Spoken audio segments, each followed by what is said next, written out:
Welcome to the Trading Sliders Podcast. Here we go, episode number 58 of the Trading Sliders Podcast. How's everybody doing out there? I'm Bobby Puckett.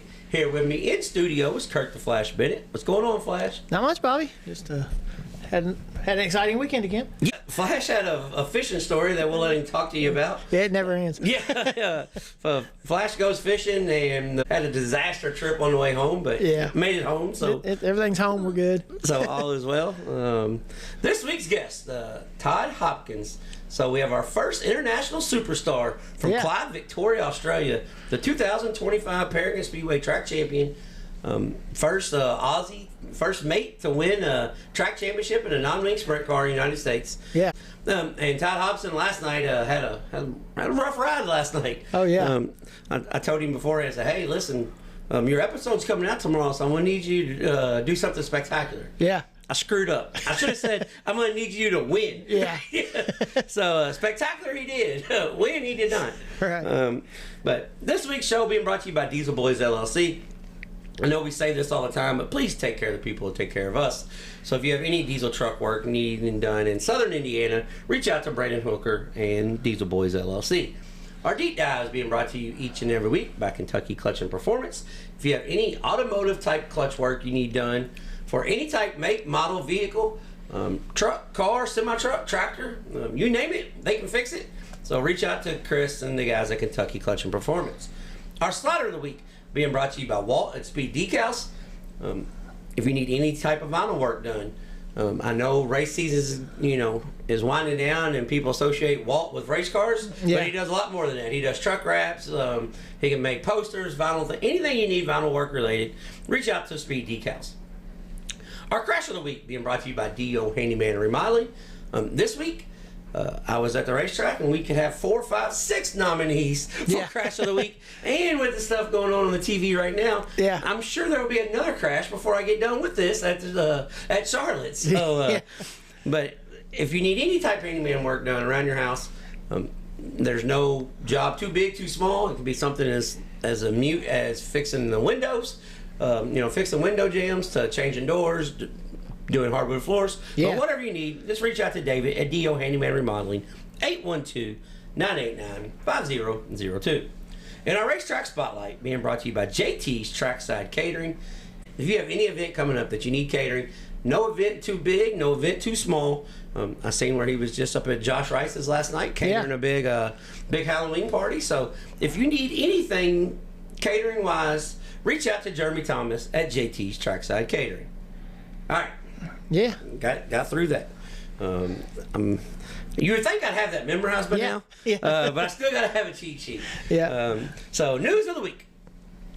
First off, happy Halloween. Hope everybody had a good time trick-or-treating. Yeah. Or trunk-or-treats, because I don't think they really do trick-or-treating no more. Yeah, they do. Well, one neighborhood we was in took grants the kids to this year. They did there's quite a few kids there still, but there was a trunk-or-treat going on up the road, and I think that cut into a lot of the people.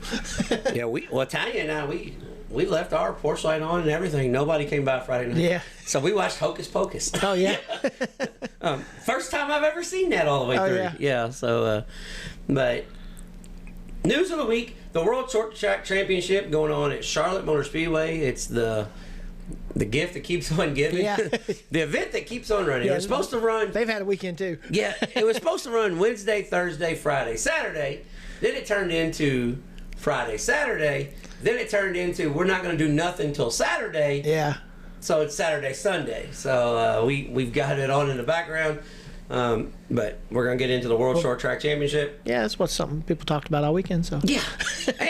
And that kind of translates into fans being fans. Yeah. Racers being racers. So we're going to discuss that. Yeah.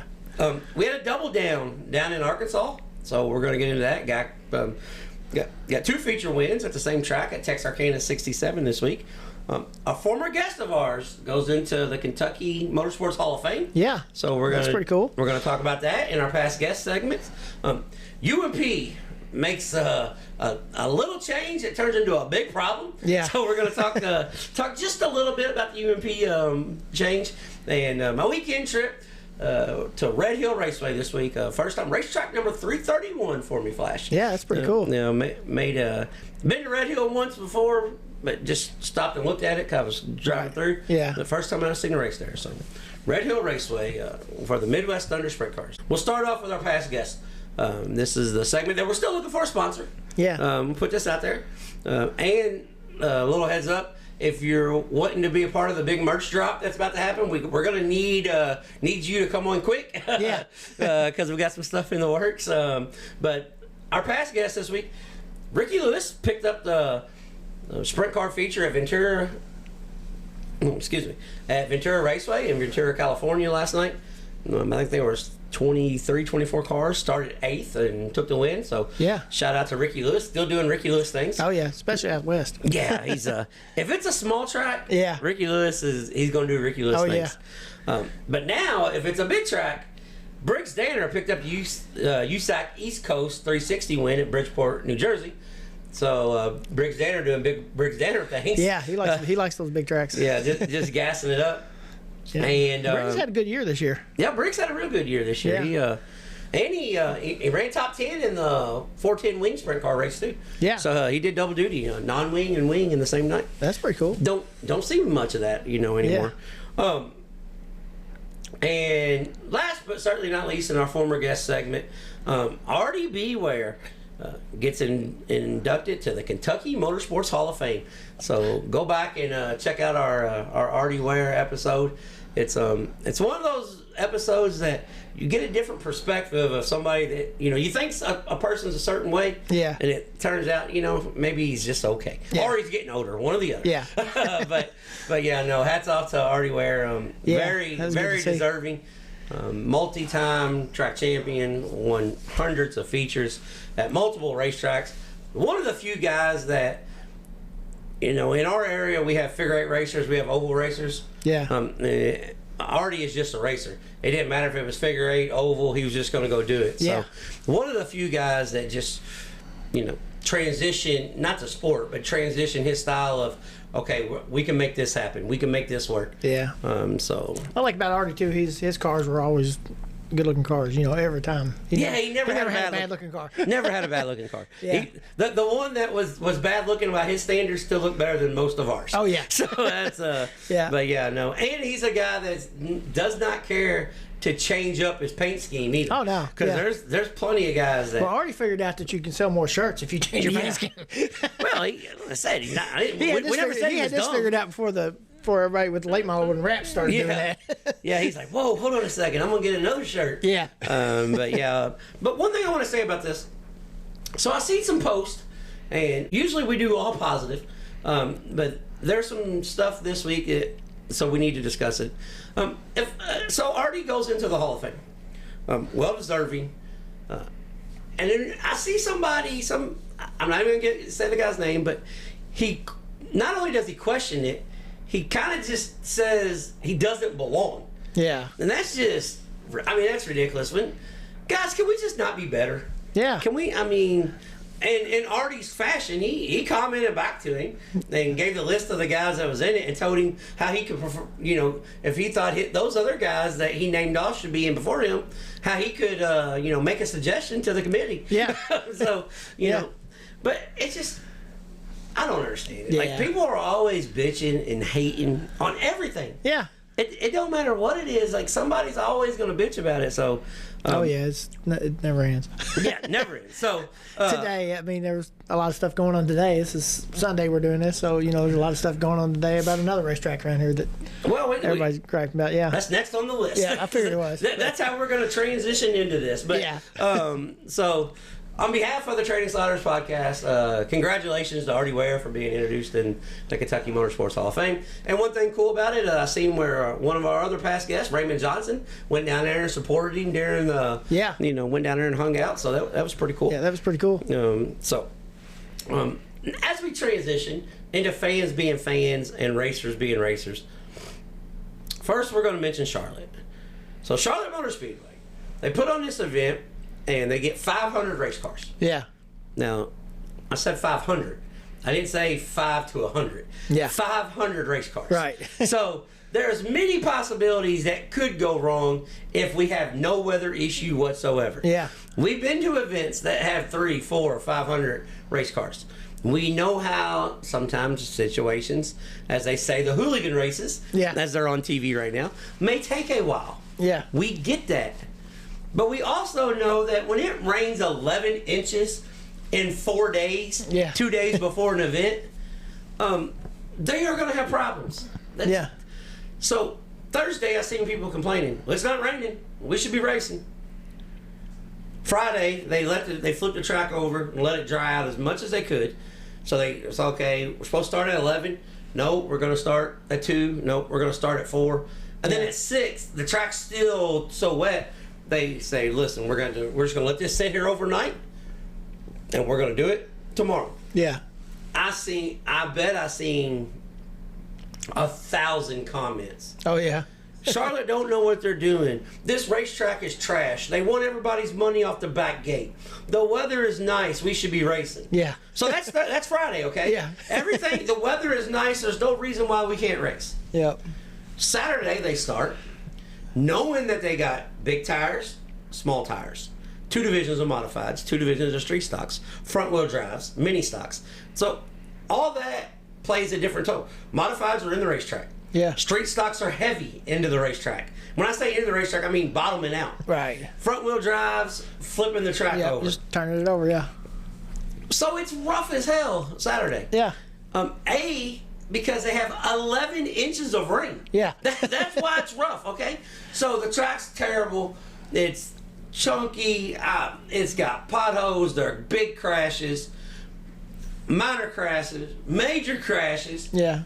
And then you look on social media, everybody's complaining. This track's terrible. Charlotte should be embarrassed. Why they put the cars out here? I'm like, hey, jackass. Yesterday you thought the track was perfect. You're pissed off that they pushed it back 24 hours. Yeah. So now that you're running on a track that's got a little character to it, they don't want to. Yeah. What's about a little character? A lot. I mean, it's got a lot, yeah. Yeah, but here's the thing.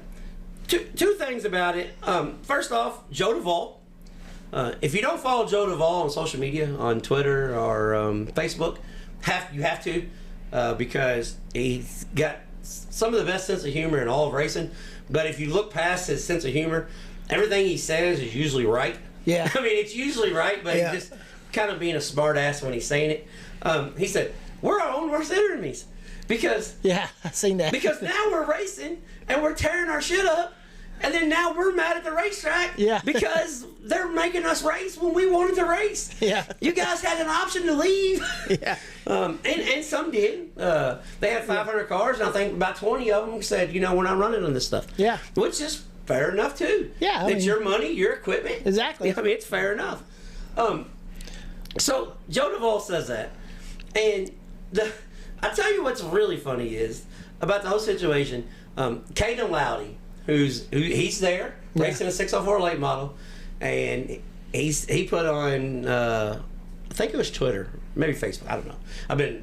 I was scrolling through at the racetrack. I was scrolling through when we had some downtime last night. So he said, for every person that's racing at Charlotte today, that was yesterday. Yeah.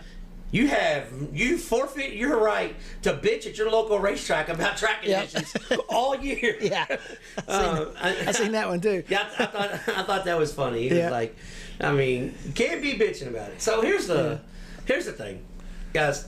The race, it had to go on because everybody was there. Could they have canceled the weekend and have been justified? Yes. But then we'd have the situation like we have at Salem Speedway today, which we're about to talk about. Yeah. But you cancel, you got guys who traveled. There's guys all over the southeast. Yeah. I seen somebody in the modified division last night from Wichita, Kansas. Yeah. That's like 32 hours of driving to get to Charlotte. Yeah. So, guys, I promise you the guys there, for the most part, are having a good time. Oh, yeah. I seen where Charlie Mefford wasn't. He put on, I think it was Snapchat. He said, Truck Charlotte with a T. And somebody said, I think you spelled it wrong. And he said, and he replied back, I'm trying to be on good behavior. Yeah. So, but guys, listen. Everybody there is having. They're making the best of it. Yes, the racetrack's rough, but as we say on the Training Sliders podcast, racers race. Yeah. And that's what they're doing. I mean, making the best of it. But as you're watching, we're looking on TV now. You can run the bottom, you can run the top, and if you're brave enough, you can run the middle. You can try to run the middle, yeah. But the guys that run in the middle are usually the ones tearing stuff up. Yeah. So just be smart about it. Yeah. Do what Ryan Ayers is doing right now. He's going to start in the back because he's got a points provisional. He's just going to ride around, make his lap. So that's. I don't know. You got anything to add to that about Charlotte? Because we've been there in that situation. I haven't really got to watch any of it, but I mean, other than what I've been watching right now. But I've listened to all the comments, and it's just like you said, they was griping because they wasn't racing, and then when they do start racing, then they're griping because the track's rough and they are racing. They shouldn't be out there. So I mean, you can't have. We can't control Mother Nature either. I mean, she always wins. Yeah, that's what I'm saying. It's just she wins every race. Yeah, every single race. You probably got what? 5,000 people there that took vacations this week so they could go race this. You know what I mean? And they've been there since Tuesday night, Wednesday. I mean, they have to take the whole week off to go. So I mean, you hate to just cancel the show and not get to race at all. No, so I don't know. It's just like I said, everybody has the same option to load up or to race, and we got a lot of racers out there right now. Yeah, two of them with bent front ends trying to get to the infield right now. They got wintertime put clip on. I guess. Well, the 12's going to need it. He's going to need all of it. Yeah. But yeah, so I don't. And Salem Speedway canceled today. They had an event. They canceled because of the weather. First off, it's gloomy and cold outside. It was raining this morning. Yeah. Do I think Salem handled this wrong? Yes, I do. But do I understand them canceling? Yes, I do. Yeah. I understand why they did. But they should have probably, spoke up throughout the week and been a little more transparent, saying, hey, look, weather's an option. Because everybody knew there's a chance on rain all day Saturday regardless. Oh, yeah. So everybody knew that, and then they were still coming. The racers, there were still a bunch of cars that was there. And I did see some things of some people saying, these Crown Vic guys ran a big race in Highland Rim last night. Yeah. And they drove home, and I'd be heated. I'm like, they live in Louisville anyways. Yeah. They had to drive home. Yeah. They weren't moving to Tennessee. Right. I mean, they drove back home. Yeah. There was some guys that that traveled for the modifieds and stuff and got there and it was canceled. It just sucks. So, yeah. We've all been there. I've drove to the racetrack a bunch of times canceled. Yeah. I've drove to the racetrack when it blue skies and sunny outside and the track was just too bad, kind of like Charlotte, and they canceled, Yeah. And I kind of felt the same way. Well, we can race on it, but, looking back on it. Realistically, you can't. Yeah. Looking back. Well, I was at Circle City one night. I got there and Chris said, "What do you think?" And it had been pouring down rain. I said, "You guys aren't racing tonight." Yeah. Well, they said they're going to race. I don't care what they said. Yeah. We've been in enough racetracks. Yeah. We can usually tell when we walk in. I can tell when I get there usually if there's a chance to race that night. That's just, it's unfortunate, but guys, we have to do better. Fans, driver, racers are their own worst enemies because they want to race. I mean, hell, I was there. I want to race. Yeah. I've been there. Like, if I was there, I'm racing. Oh, yeah. I mean, for the most part, well, there's some few cars that need clips, but for the most part, it's just bolt-on stuff. Yeah. Everybody can do that. And hell, these guys are going to put new bodies on anyway. Yeah.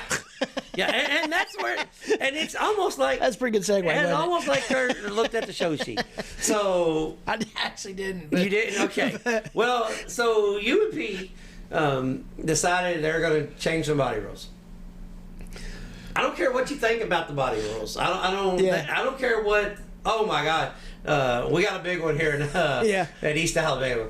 We got Waffle House on the front stretch. Yeah. For you guys that don't know what Waffle House is, that means they're scattered, smothered, and covered. Yeah. But we have a Waffle House incident here on the front stretch here at East Alabama on the main TV in front of us. Yeah.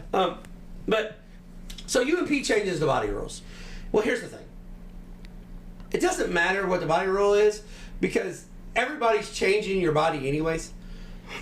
And even for the people it's not, it's two pieces of decking. Yeah. It's the right front and the left rear to get in the skewness thing. Right. So I mean it's literally, I mean if we're going to be honest, it's a 12-inch by a 42-inch piece of aluminum and 15 pop rivets. Yeah. I mean that's basically right. That's basically what it is.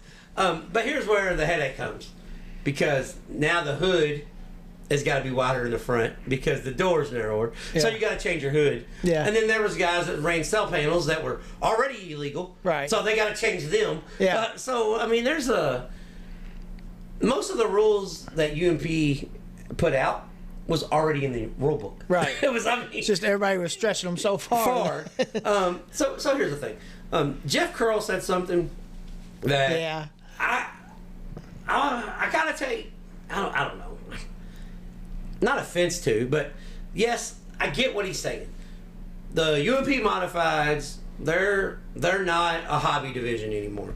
It's basically guys that want to go run super late models, and it's the next step because Right. there's B mods and there's street stocks. Right. I get that, but also I don't get the point where the modified drivers, because we work for a modified touring series. Yeah. We understand where they're at in the pecking order. I don't understand why the modified guys think they're the show. Yeah. They're not.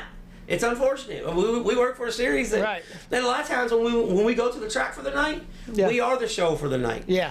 And there's a few series that are, but on a regular basis, you're not. Yeah. They're there to see sprint cars. They're there to see late models. Super late models. Yeah, that's what they're there to see. And Right. you just happen to be the support class. But for everybody that says there's no problems with the UMP modifieds, the car count number says there is. Yeah. I mean, we're at Charlotte this week at $8,000 to win, and we have 42 cars. Yeah. Which is 42 is good. But last night I was at a racetrack at $1,000 to win modified race. They had 9 cars. Yeah. You know, and they were a support division, but that's just one of those things that I just don't get. I don't understand why the guys don't realize where they're at in the pecking order. Yeah. It sucks that it's got to be like that because, you know, what I say to those guys who complain about the pay, well, go run all the major events. Yeah. You're complaining about the pay right now. You're not at Charlotte. Right. You didn't go run the USMTS. Those guys pay $10,000 all the time. You didn't go run those races. Yeah. So it's just, I don't know. Yeah. You want to be the big dogs? Go run with UMTS and see. Yeah, see how you hold up. Yeah, see where you fell. I mean, Yeah. Will Crump did it for about 3/4 of a season. Yeah. And decided, you know what? I like UMP modifieds. So, Yeah. but I don't know. So that's just, Yeah. we're not gonna get it. We got a whole another show we can do about body rules and. I seen that same post. And I don't know. To me, he just kind of come off like arrogant because he had a nice modified to me. Yeah. But I mean, I'm just gonna say it. Yeah, That's just what it seemed like. Well, I don't think he's really like it though because I don't think he is. I'm he just used saying to that's run the way, late. Yeah. That's the way it sounded, the way he worded it. Well, he used to run late models, so Yeah. he knows where he's at. In Yeah. that. But you know, and then he went on about the format thing, and we're not even going to talk about that because I mean, these guys are spending so much money on those cars that I can understand where he's coming from as far as thinking that way. Yeah. You know what I mean? Because oh yeah, I I mean, think they got $70,000 modifieds, you know, Yeah, or more. yeah, so they're $70,000 race cars now. Yeah. and you're still racing for $800. Right. And here's a caveat to that. If you don't support the $2,000, $5,000, $10,000 races, Exactly. you're going to really be racing for $600. Yeah. because you won't have those races no more. So That's true. yeah, that's for here or there. Yeah. That's a whole nother. Yeah. We're not going to get into that because Yeah. we got a cool interview with Todd Hopkins that it's really positive. Yeah. So we're not going to go down this whole road the whole day. First 'cause- international, like I said, first international one on our show. Yeah, that's mate. kinda cool. Yeah. Yeah.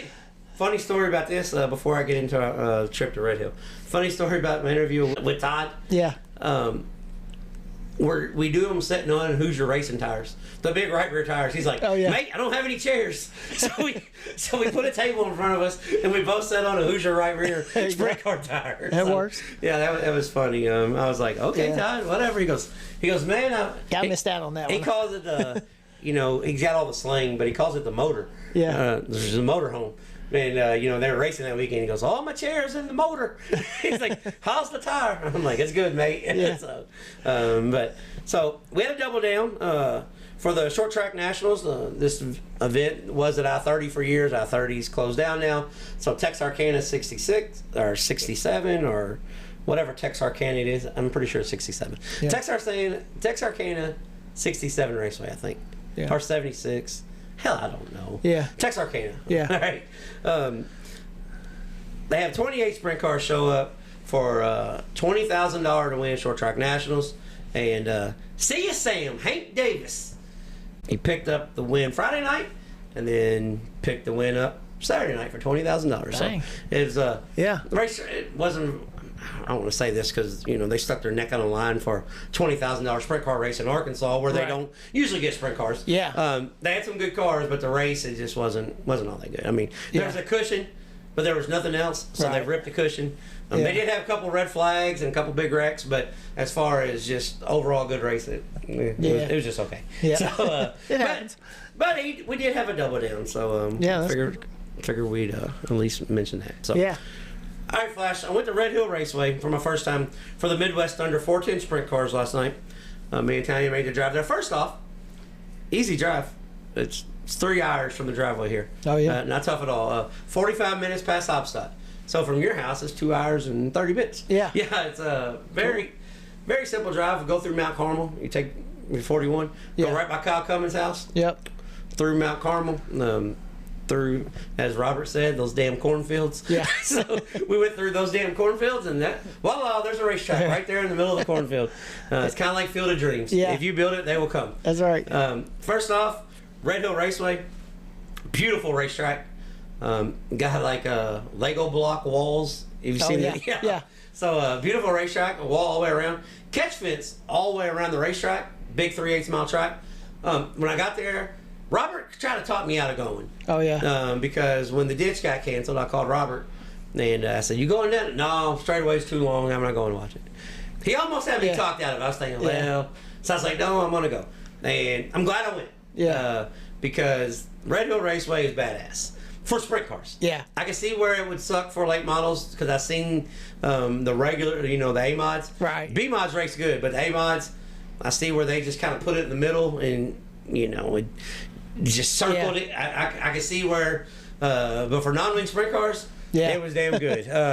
You put it on the fence and it was slick coming off the corner, so you either had to go all the way against the wall, which it had crumbs up against the wall, so it had just a character going in with a little bit, and then you could diamond down, or you could run the slider line and slide up to the wall. Yeah. But if you just try to rip the wall, as I'm about to tell you, usually you ended up either on your lid or at the very top of the 12-foot catch fence, then on your lid. Yeah. So, but there was 22 cars. J.J. Hughes was leading the championship going into the final race with the amount of cars that were there. If J.J. Hughes had any problems and couldn't make the feature, there was a chance for Harley Burns and Jaden Rogers to take the points lead away. Right. If he makes the feature, because they don't give no provisionals, which is, first off, I'm going to say to every series out there, that is awesome. Oh, yeah. You guys should have to race their way in. Yep. But they don't give no provisionals. Yeah. They had 22 cars, they're starting 20. Yeah. So if you got problems, sorry. Yeah. Which kind of added a little bit of drama to it, but Harley Burns set quick time overall, but Harley Burns broke, so that put us to 21 cars. Yeah. And so he makes his way into the feature, and so he sewed up the championship. So J.J. Hughes is the Midwest Under 410 series champion. But when it came time for the feature time, well, first off, Donnie Brackett took a nasty wreck in heat race number 2. Yeah. He was leading, and he decided he was going to go ahead and just rip the top all the way around on 1 and 2. He got the right rear up on the wall, launched him straight up in the catch fence, just about cleared the damn catch fence, flipped about 5 or 6 times, come down. Halo was knocked over on the car, front axle knocked out, destroyed this thing. So he didn't make the feature. Yeah. So, and J.J. Hughes was in the 3rd feature. So all Hughes had to do was not knock his clip off in the heat race, and he was a champion because we don't have 2 guys scratched. Right. So he played it pretty smart. Heat race number 2, Trey Osborne won. Trey Osborne and Shelby Hinton put on a clinic, slide job after slide job for 8 laps. Great heat race. But comes time for the feature, and this week's Slider of the Week will go to Jaden Rogers. So Slider of the Week brought to you by Walt at Speed Decals goes to Jaden Rogers. Started 8th and took the win and threw the slider on Trey Osborne about 7 laps to go to take the win over our past guest Trey Osborne. And Shelby Hinton was in the Benedict 2B car, took over for Kyle Drake. And Shelby Hinton is a man that we need to pay attention to when it comes to non-wing sprint car racing. This kid can flat out drive a car from Louisiana. Yeah. I mean, he was putting that car like, I thought, this is what I thought. Because I like Kyle Drake. Right. And and he was making some moves, and I thought, boy, Scott sure doesn't know how to pick him because he's going to need to put another clip on. Yeah. But he was able to complete all 25 laps.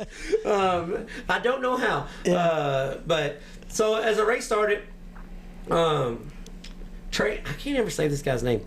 McGranaham, the 77 car. Yeah. He led for about, 7 or 8 laps, started on the pole.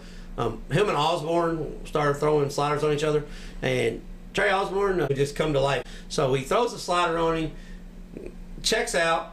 Osborne's got a huge lead. Todd Hopkins had car wouldn't run in the heat race, so our guest his car wouldn't run in the heat race. So he started on the tail of the feature, started 20th, and made his way up to 9th. Yeah. And it was running in the feature. Yeah, he had to go. He was going forwards. As he would say, the motor was good, mate. Yeah. He was heading forwards.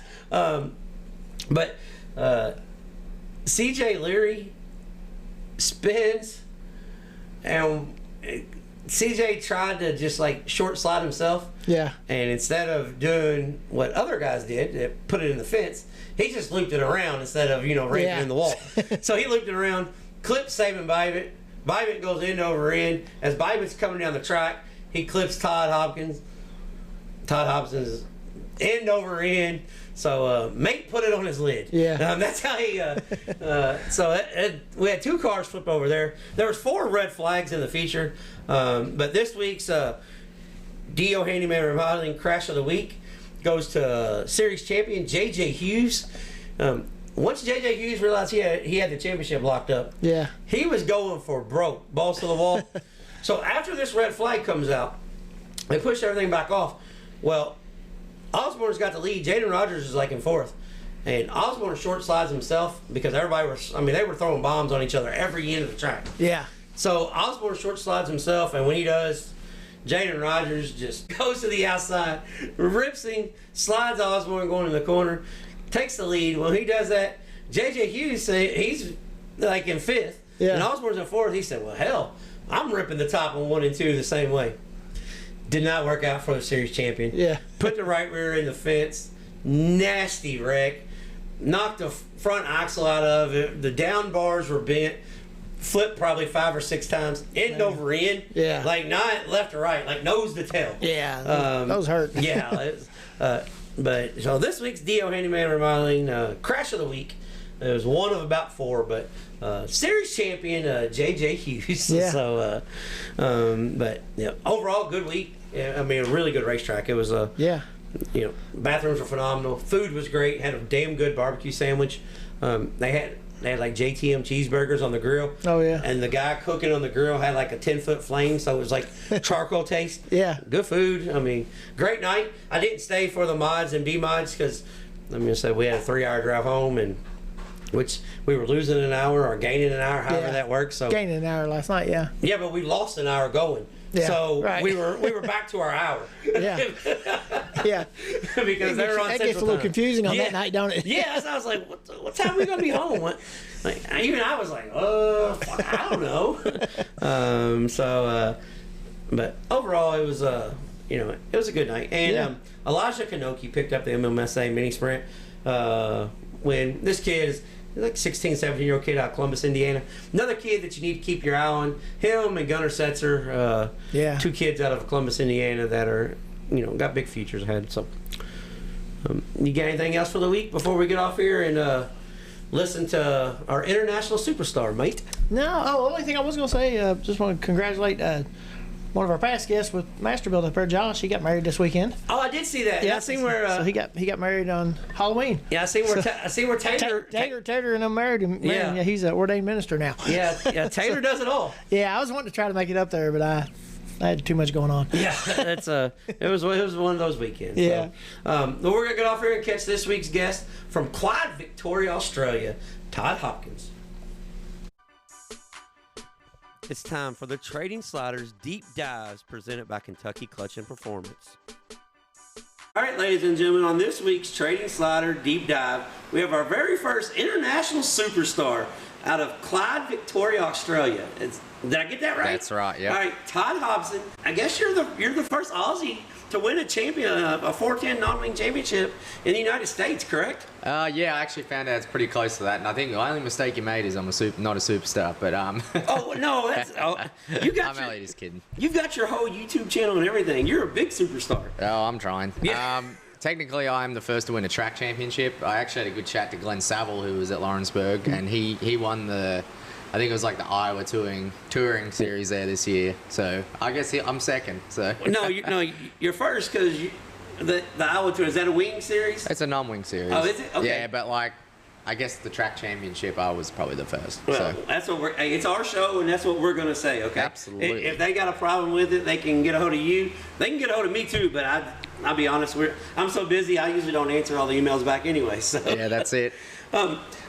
So you come to the United States, you're on a work visa, everybody thinks you race for a living. That's not the case. We all want to race for a living, but the logistics of getting over here and living out your dream, how complicated is it, or is it just something that you've come accustomed to? It's both of those. So it's complicated that I've come accustomed to it.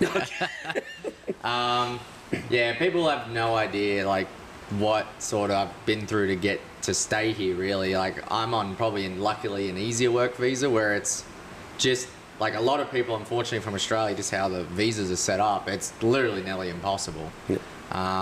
Especially nowadays. I'm lucky I'm on an E3 visa, so I have a degree in mechanical engineering and I pretty much work a mechanical engineering job, and yeah, that's nearly all you need, and you make sure you're not getting underpaid and come over and send it, and yeah, it complements the racing pretty damn well, I can tell you that. Like, racing definitely helps the back pocket, but yeah, it's not me be all end all.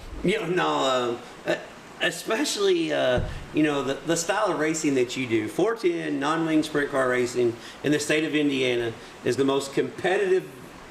It's almost like you tried to do the hardest thing possible. Yeah, literally. It is so competitive. It's so tough, and the tracks from where you grew up, the whole style is just different. Are you still adjusting, or is it something that you've kind of, because I've seen one of your videos where you said death, taxes, and Paragon. So you've got Paragon conquered. Are you going to take on the rest of the state? I have been loosely. It's just how our year ended up. We just noticed we're doing very well in the track championship. I wasn't actually intending to chase it, but I ended up chasing it. And look, it's one of them things though, like every Saturday night I look forward to going to Paragon because they've just come such a long way in 2 years, that's for sure. The first time I went to Paragon, I'll be 100% honest. I'm like, I never want to come back here. Well, that's funny that you said 2 years, because the first time I went to Paragon was 20 years ago, and it was really bad. Yeah. I was like, I am never coming back here, but Paragon is a pretty nice place. Absolutely, and like the facilities are all there. The Heltons have done an amazing job there, so I full credit to them. And they just went into the deep end buying a racetrack, and they're finally, they've really had the fruits of their labor now.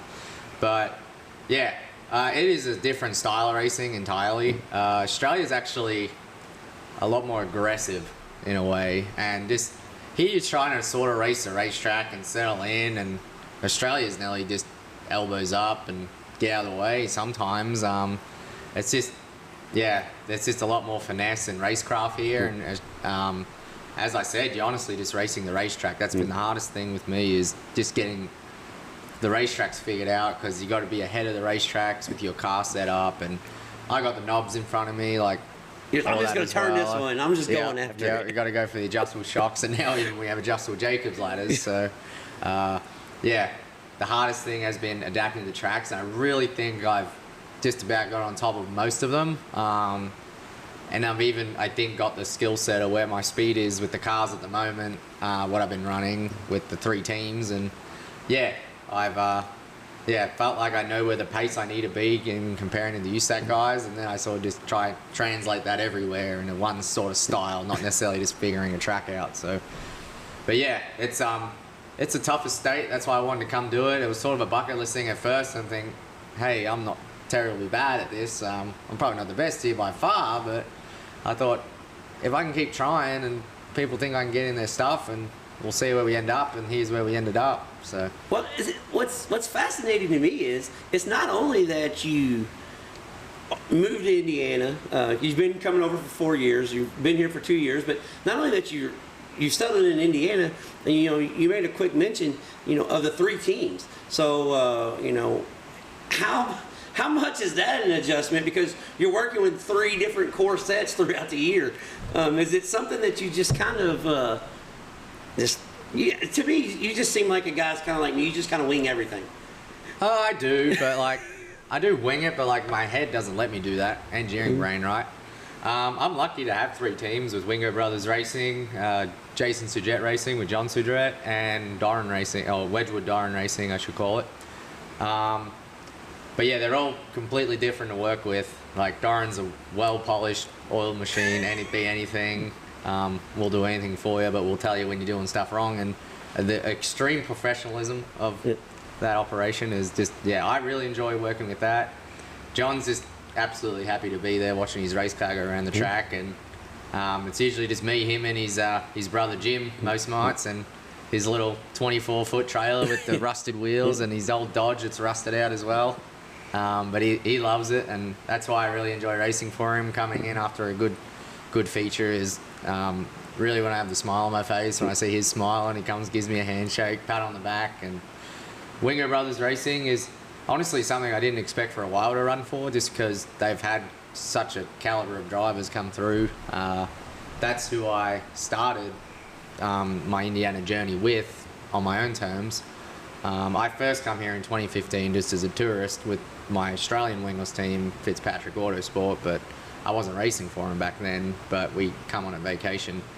And you come to Sprint Week? Yeah, I started in Texas in UMSTS Modifieds. Oh, see, they're bad to the bone modifieds, those things, and I ended up all the way at Kings Royal, and Sprint Week was going through that. So, well, now you're talking my language, because I announced for the Cumberland Plateau Open Wheel Modified Series. Oh, that's cool. So I do the tour, and actually this weekend I will be at I-75 down in Tennessee. Oh wow, that's a hike. Yeah, well, that's just part of it. Yeah, that's it. That's why I told you 2.5 hours. It's not that bad. Yeah, no, it's fine. So yeah, but no, with Wingo Brothers Racing, when I started with them, I remember I was sitting in the quiet study hall at college, and yeah, I was just obsessed with I'd watch the old Loud Pedal TV, which is not necessarily the old YouTube videos, but like the actual pay-per-view. I wasn't pay-per-view; it was on demand. So I'd always wait for the race the next day. This is before Flow Racing. So I'd always watch them, and I'm like, why don't I just go over and give it a go, see what it's all about myself. I'm sick of waiting. I was just frustrated at school, and there's a gap between June and August and all of July that I could have a window to get over here. And anyway, I actually ran a go-kart at Avalon Raceway for my friend Chris Temby, who actually ran our rental car here for Sprint Week. And anyway, I ran his go-kart, and I was going to pull out.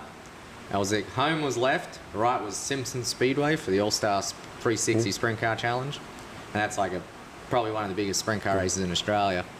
And it was the biggest 360 one, because I'm like, Scott Boguski's racing down there, and I want to ask him something.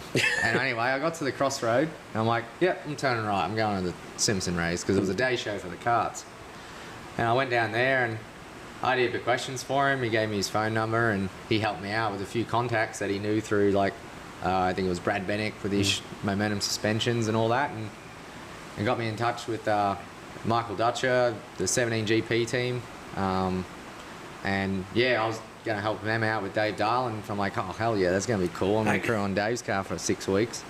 I'm living the dream. Dutch. Yeah, absolutely. Then, unfortunately, I think, they crashed big at Eldora, and that was the resources they had for the year, so that all sort of dissolved at that point. I'm about a month off, booked all my flights. I don't have a lot of money, so I only booked my flights and had a little bit of spending money, hoping I could just sleep in a shop or sleep on someone's couch and just get my pit pass paid for. I'll happily feed myself, whatever. But and go wherever you want to go. I don't need a car or anything. Yeah, I'm with you, man. Yeah. So that was my mentality. Just get over it and get amongst it, because. But yeah, I was sort of in a bit of trouble about 3 or 4 weeks before, and yeah, then I put a last-ditch effort. I messaged pretty much every USAC team in the top 10 in points, I think.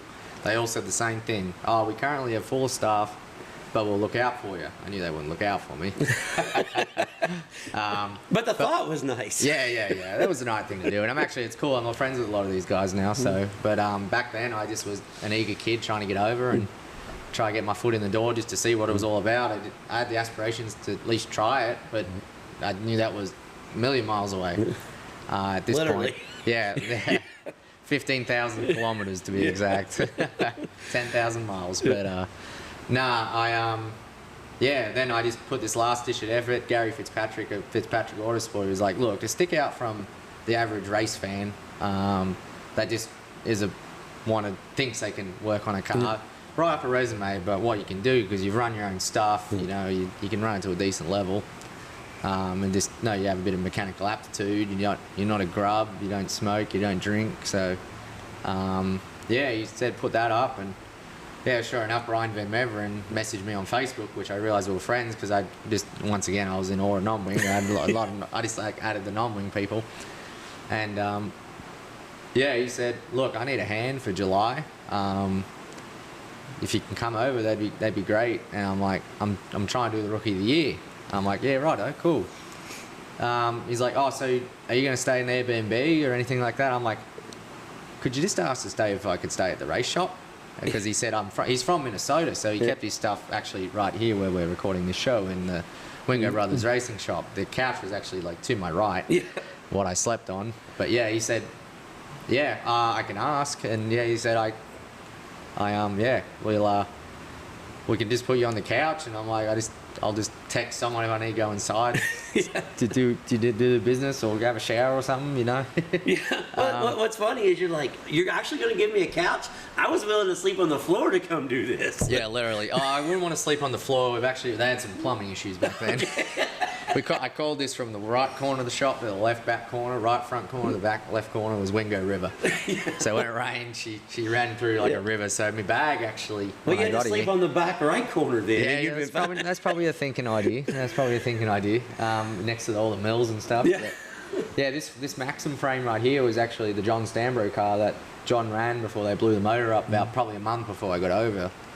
This is 2019, by the way. I probably didn't add the year. Yeah. But my bag sat on top of this car because I didn't want it to get washed away by Wingo River, and slept on the couch. Had this big industrial fan that just sat there for the temperature.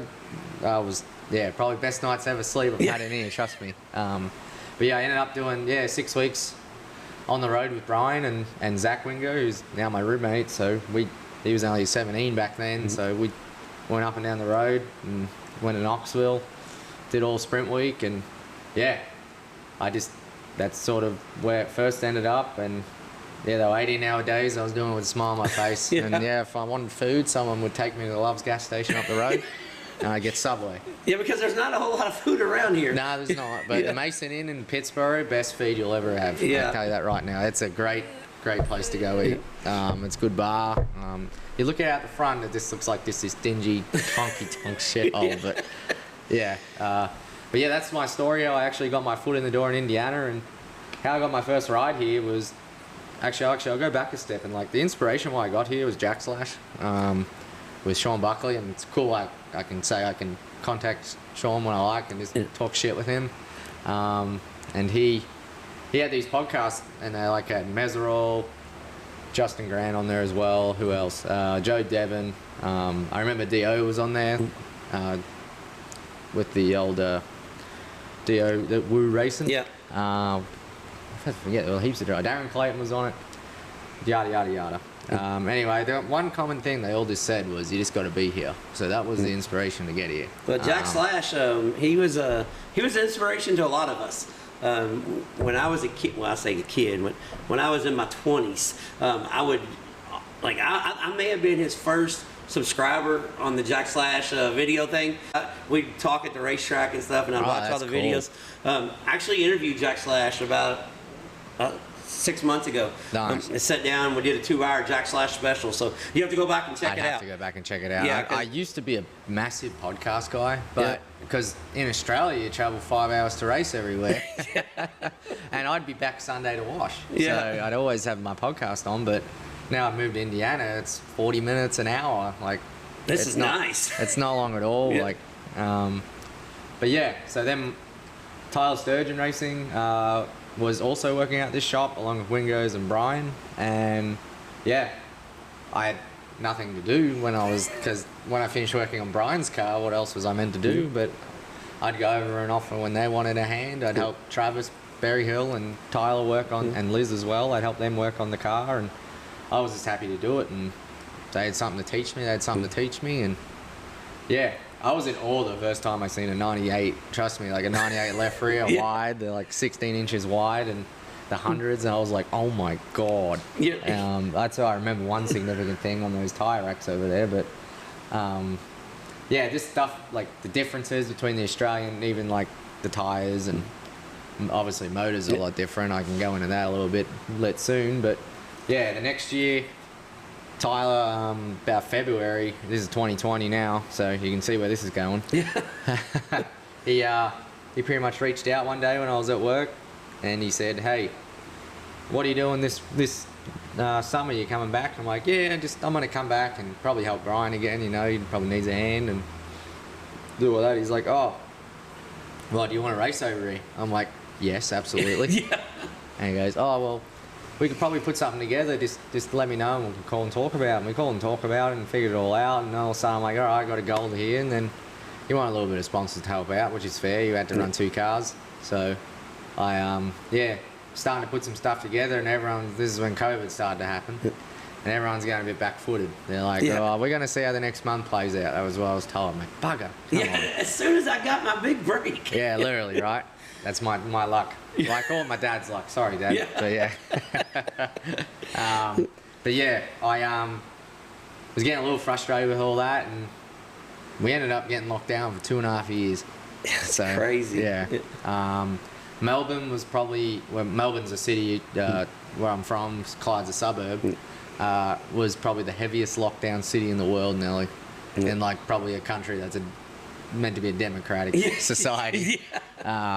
Can't say for like North Korea or China or whatever, but yeah, so we couldn't go 3 miles from our house. A lot of people couldn't work, like they weren't allowed unless you're essential, which thankfully my work loopholed it and made us essential.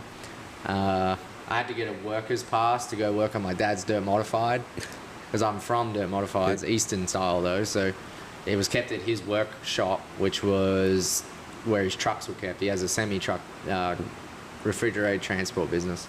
So it was kept at the back of his shop, and I actually had to have a physical pass in my car in case I got pulled over by the cops. Never did. It was all scare tactics. So that was my whole opinion on that. Ended up despising mainstream media and my government officials after that, that's for sure. At a very young age of like 22 or 23. You're like, listen, guys, you're really screwing with my chance to go to Indiana and race. You had to listen to this. You are killing me. Absolutely. And honestly, one of the worst feelings ever is just, I'm one of them people who always finds a way. And there was literally no way unless I had like $100,000. Yeah. Yeah. You're like, well, this is not going to work. No. I can find a way, like the cheaper way, just to make it happen, just through grit and hard work. But that was a hopeless feeling when I just couldn't do it. And like, they were even to the extent of closing like all the gyms and everything. So I remember just starting to jog a lot. Dog went for a lot of walks. Well, you didn't go too long. You couldn't go no more than 3 miles. Yeah. Well, yeah. Yeah, you literally couldn't. But it still was a weird time. Yeah, that's crazy. Well, what's fascinating is though, so like, it's astronomical that you even got over here during this time that you did. But your story, you get to do some really cool shit in really short periods of time. You come over, you work Sprint Week. You've been over here racing for 4 years now. You've got to run the BC39. You've got to run sprint week. You've got to run the sprint cars at Indianapolis Motor Speedway. So you've got to do some really cool shit in a short period of time. Yeah, absolutely. And I'm truly grateful for it every time. Sometimes I have a bit of bad nights and I just want to be. That's just the competitor in me, and then I just have to reflect back and see, wow, that's like pretty cool. Like we had a pretty rough night in IMS in the sprint car, but all of them are. Like, Wingo's usually, like, chewing my ass if I'm fucking up or something. And, like, I just said to him, I'm like, guys, I just felt like we just weren't in the track. Like, there's stuff like that. And we probably showed up with the wrong package, which is fine. But we just don't have a notebook there. And there were a couple guys that did. And looking back, I probably should have been a bit smarter getting what I set up the car. Or what we set up the car. But, like, they were just happy to be there. And, like, that's sort of the reflection I had to do. Like, only 35 cars got asked to do it, and I just scraped in, trust me. But I did it, and that was just if there's a will, there's a way. Heaps of people bitched about it, and they were probably the cars that shouldn't have been there.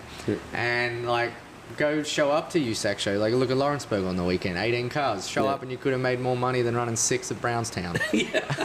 Well, that's a whole nother story, because we actually covered that this week on the podcast, and I'm a big fan of Lawrenceburg. I love it. I am too. I love the racetrack, but unfortunately, I think they're going to have to slow it down a little bit. I don't know how, because there's been some atrocious crashes there. Yeah, and that's the thing, and like that's what John has the problem with. Like, we'll just get a little bit briefly off topic, but John Sudrette is literally over the back hill of Lawrenceburg in Bright, Indiana, and that's what sort of sucked. I wish, like, I sort of already preset with Dorans at the 98 that we're going to run the Lawrenceburg shows, and John didn't expect to have his big motor back, but John got his big motor back.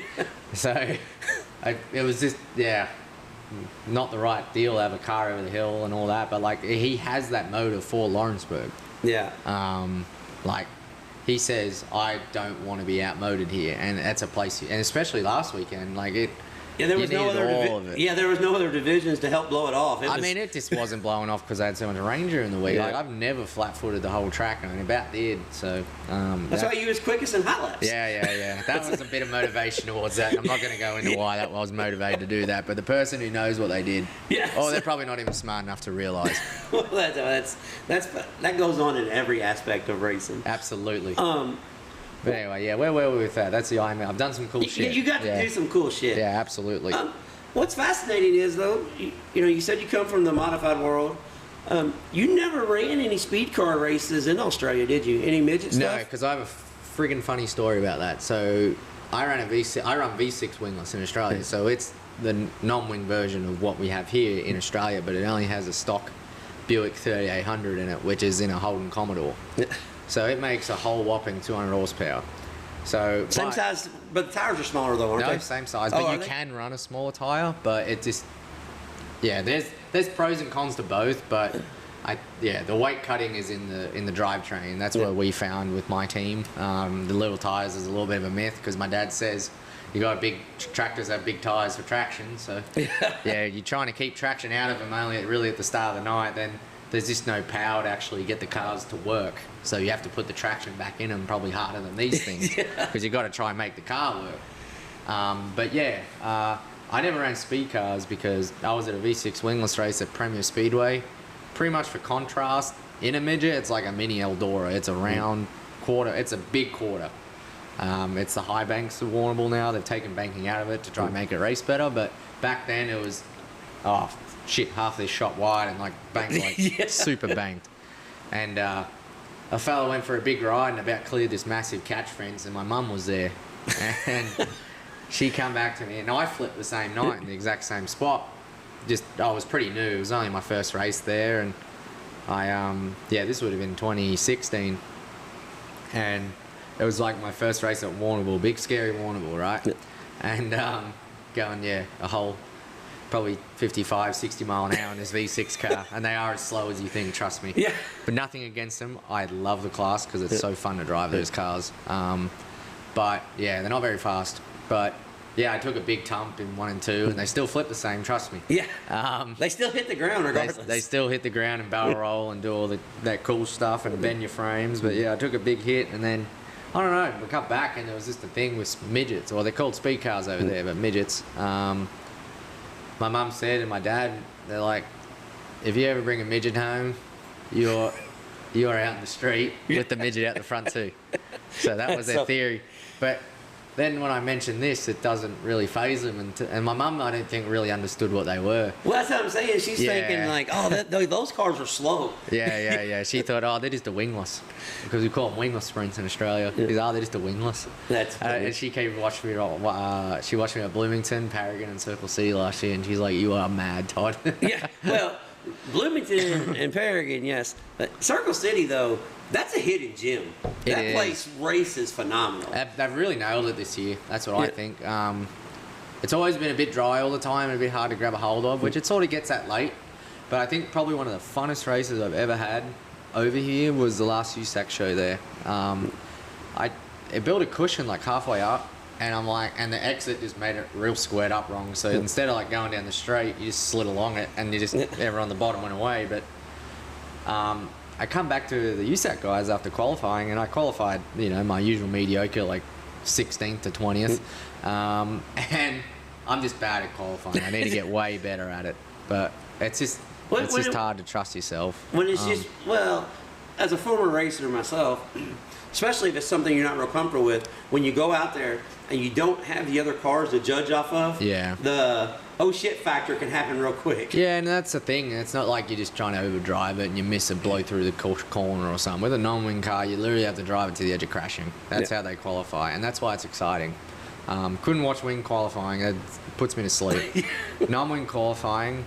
It's worth the price of admission. Yes, literally. Like, it's pretty much how fast they can go and get away with it. Yeah. But yeah, so anyway, the cushion built up on the bottom. I went and seen Keegan and all that at USAC, and Keegan was the one I spoke to. They're all there, but I'm like, are they going to pack the cushion down? And they go, I think they're just going to leave it. And I'm like, I'm on pole. I'm happy about that. Yeah. Because it ain't going to get wide.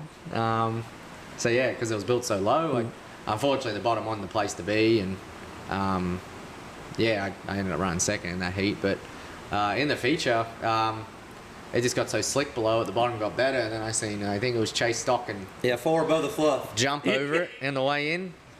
We all were packing the top of it. We're all up there on the yellow, packing it down on top. So it was like a step, and then another racetrack on top, and then it built another cushion above that. So we were all making sure we jumped across it square and not bottom the car out, stamp on the brakes and floor the thing down the hill, and then you hit the actual back of the curb and you jump off it, and then it just like squats the car on the track and just rip down the straight. You get 3 car links every time if you can nail it. That's the old Hobstadt line. Yeah, Hobstadt used to be, when I was a kid going there every Sunday night, that was the Hobstadt deal, because that's probably how Chase figured it out so quick then. Yeah, because they would, as where you backed into Hobstadt, you stayed 2 car lengths off the entry. Well, they didn't go down it, years ago, Tommy didn't knock it down every time. So you had a 14-inch berm, and then you would go above it, 4 above the fluff, and turn down. Yeah, that's that's probably Chase. Yeah, that's Chase and Kyle Cummins' expertise right there. Yep, absolutely. Yeah. But Circle City, they've actually they put so much water in it this year. We've actually had to change our gear set to start. I end up back on the other one, but like I can't get the thing to pull. It's so tacky. You're like, I got no wheel spin here. Nah. Well, the thing is, you just get in there and the thing just gets below. The lows get too low. You hit it and it's go and gets a push and but no, that's definitely a hidden gem. I always thought the dirt was the only thing to let it down, but they've really changed my mind with the track prep. I did wish it cleaned off just a little better, but another one, a hidden gem I ran on the weekend was Montpellier for like a heat race, and then we had some motor issues, but that joint was like what Kokomo used to be, I think, if it had grip in it. But yeah, I've been to every racetrack in the state of Indiana. Yeah, that was the first time seen Montpellier. Yes. Yeah, it was cool. It was a lot like the old Kokomo, the old flat Kokomo, really. I think it's like the 2015 Kokomo, just with the shape, but this doesn't have any grip. Because you can build massive runs off it. Like, you can just run it in on the banking, but if you have a guy like get a little tight, you just swing off the hill, drive straight down the straightaway, and just bomb them up the other end. You never got to run Gas City, did you? I didn't. I tried twice, and it got rained out the first time. The second time, we had a rocker issue on Tyler's car, the 77 AU. So, it was. So all the tracks you run in Indiana, what's Well, it's going to be easy to say Paragon. You won the track champ. Which is your favorite track to race on? It's not Paragon, but it sort of is now. I don't know. I enjoy Paragon now. I just know it. Yeah. But my favorite is probably. No, I probably should say probably Paragon is in its current state. I just think Kokomo's been a little not on top of it this year. And my favorite used to be Bloomington, but yeah, unfortunately well, it's not unfortunate, it's just part of the betting in process. It hasn't raced the same as it did when I first came in 22. But it's probably between Paragon and Lawrenceburg. I love Lawrenceburg's, like, running the shit out of that top there. Like, it's so fun. Yeah, Lawrenceburg is... I have a big problem with not slowing down, and that's the place to go. Yeah. And that's why it took me so long to figure out Paragon is when to slow down. But now they've sort of got the track where you don't even have to slow down that much anymore. Yeah, that's when I first started going to Paragon, you'd have to lift at the flag stand. Literally. And just keep it straight and don't things engine braking, yeah. like it's going brrr. Yeah. Yeah, that's it's probably been like that once this year, and it's not really their fault. It was just a hot day. Yeah. But other than that, you're sort of like doing massive scanty flicks, freaking getting the thing pitched on the left rear, and you're getting it pretty much just backed in and you're straight in on the gas again. So was that the time you made that fancy helmet blower? The fancy helmet blower. You put the fan upside down. Oh yeah, that was Larry's fan. He got mad at me because I called it shit. I was laughing so hard. You're like, I got me a fancy helmet blower here, mate. And then Larry put in the comments. Larry Fitzpatrick's my car owner from Australia, the 2-car I ran in the wingless, and he goes, "That fan's 12 years, has done a great job. Shut up, Todd." That's funny. Yeah. So you do your YouTube stuff. Do you get people to come up to the racetrack? It's like, man, I watched your videos. I didn't really know who you was, and now I follow along. Or how does because I know how much work it is. Yes. Obviously, we're sitting here. I mean, I know how much work it is. But when you're doing your YouTube stuff, is it fun, or is it something now where you're like, man, I have to do it because people are expecting it? I never have done it for the expectation. Like that's the first thing when I started. That's definitely what I'm doing. I do it to showcase the highs and the lows of racing. And unfortunately, we had real bad lows the last month and a half before the month we just had. So August, July was really, really rough, and it honestly made me stop. I'm like, no more. I have to get my shit sorted. We have to get our stuff sorted. Showing like everyone in the state we're in, it's not bad. Like it's a business at the end, like not a business at the end of the day, but we're all a team. We win and we lose as a team, but we just have to put our heads down and get it back on track. But I that's why I have lapses like where I can't keep up. Like it's third in my priority list. I still like to do it because I do get those people come and say, hey, I really like the YouTube channel, keep it up. And I've even had a couple when I had that little month spell, like, hey, we're not sure like what's going on, but where's your videos? Yeah. And like they've been real supportive about it. Like it's not like, hey, like it's an expectation. Like they just enjoy it so much. And even like Troy, the track prep guy at Paragon, he watches it and sees what the track's doing every week. Like he's on top of it like that. So I enjoy it. Like they use it as a tool for prepping the track at Paragon, so that's pretty neat. And I know a lot of drivers watch it too because I hear about it. So, yeah.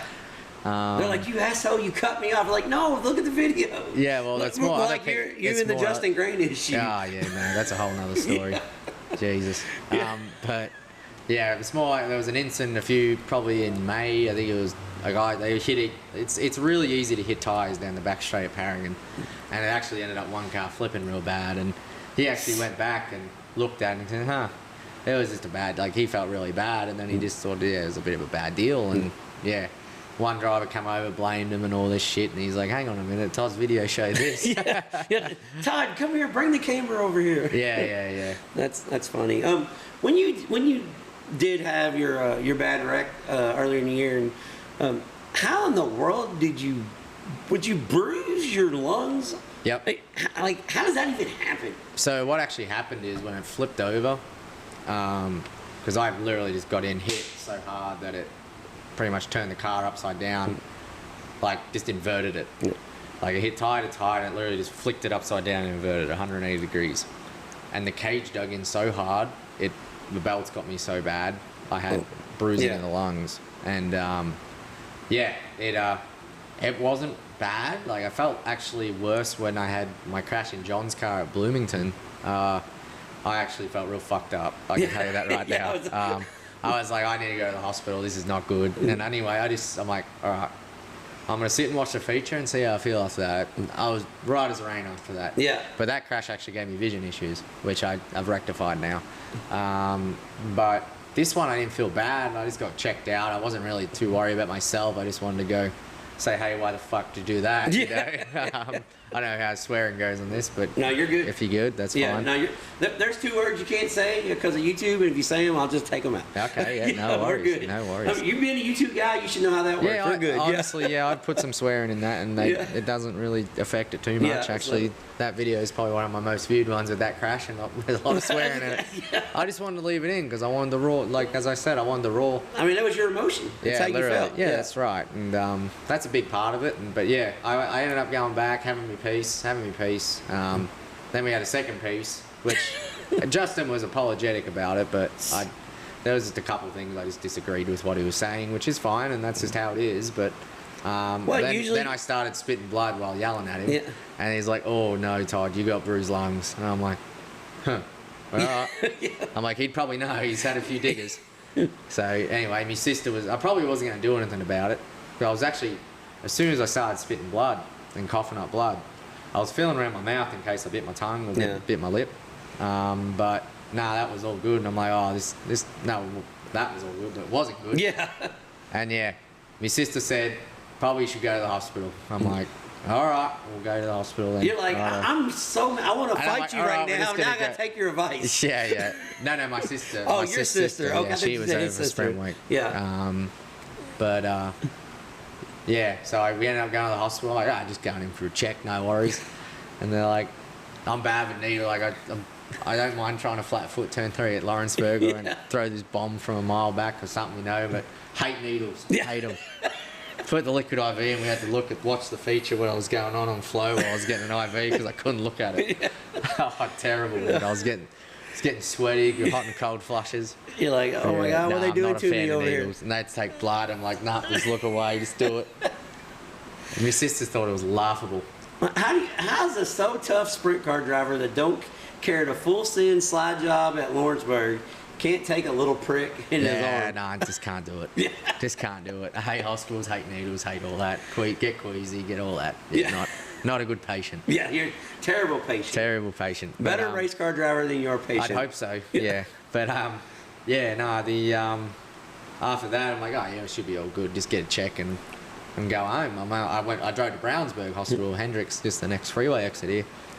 And they're like, yeah, no, you're pretty fucked up. Good doctor's way. Yeah. He showed me his scans of my lung contusions, and they're right where the seatbelts were. I'm like, we're going to have to take you to Methodist overnight, which is the trauma centre. Yeah. I was a level 1 trauma centre for the You're like, night. I gotta go, what? Yeah. I drove here. Yeah. And they had to when I got there, I took an ambulance down, and they pretty much, I'm like, we could drive. Like, no, we need to keep your vitals. I'm like, oh, for fuck that. Jesus Christ. I'm like, So now do you're whatever really you- ready to kill Justin. No, not necessarily that. It's like, this is a bit unnecessary. Then I got to the hospital, and of course, when they hear car crash, they put you in, and there's 12 people standing around my bed. And they're like, right, I'm like, wow, this is insane. They're like running everywhere, like, come on, check this, check that, check this. And I'm getting a neck brace put on me. I'm like, I walked in. Yeah, I drove to the first hospital, Yeah, guys. I literally walked into the hospital. I would just do it just for a precaution because you're in a car crash over 45 miles per hour. I'm like, I had all my gear on. I didn't land on the rails or anything, but they just see a car crash. Yeah. Yeah. They're like, do you have any safety gear? And I'm like, yeah, no, 5-point harness and everything. And I'm like, oh yeah, righto. And I end up staying overnight there. And yeah, the hardest thing in a trauma centre is you can't get any sleep. But yeah, because they're checking your vitals every hour and all that. Well, because you was in a car crash. Yeah, literally, I was in a bad high-speed car crash, I guess. But yeah, then they wanted me to run this Maxim here the next night in Kokomo, but I said to them, I'm like, I ain't getting out of here till like midday, and I have not had an hour's sleep. Yeah. I'm like, I know we want to prove a point, but let's just hold off to the next night, Well, didn't Kokomo rain out though? Yeah, Kokomo did rain out. Yeah, so that actually, worked in your favor. yeah, and then I didn't actually tell Dorans the severity of me being in hospital and everything, so I was meant to run their car on Sunday, but Kevin unfortunately had a personal issue and couldn't make it, so I was meant to race Lawrenceburg that next night, but it just didn't happen. Then next one we ran was the 77 at Kokomo. But yeah, after that was a trying month and a half, just trying to get dialed back in.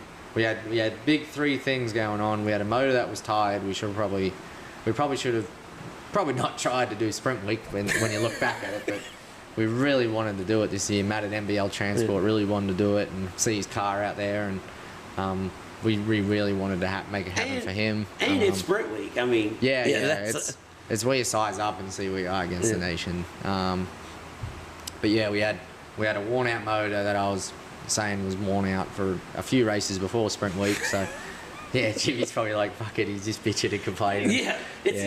Drivers always complain. Yeah.